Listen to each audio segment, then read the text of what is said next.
Danes je bilo potrebno dvakrat na progo, verjetno v prvem planu današnjega dne ni bilo to, a vendarle v drugi vožnji ste pokazali pravo vožnjo.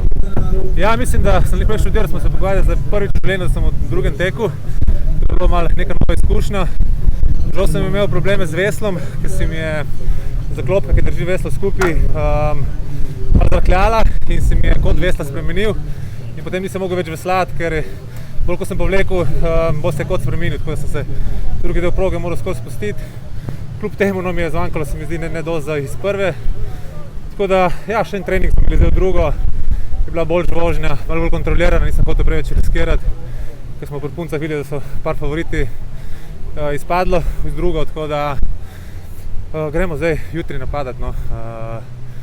To zlato medaljo, če bo ratalo obraniti. Verjetno v finalu nikakršnega kalkuliranja, na polno od prvega zaveslaja.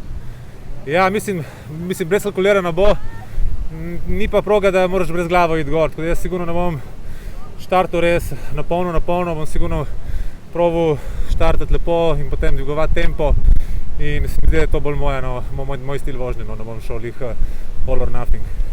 V bistvu sva se tu že pogovarjala, je v malih možganih malo tisto dejstvo postati najuspešnejši ever? Pa to je, ne, nimam tega, to bo na koncu sezone, če bi bilo to. Zdaj je sigurno plan samo dobro odpeljati jutri, no, drugo bo pač pa samo, no, tako da mislim, da ni to v planu.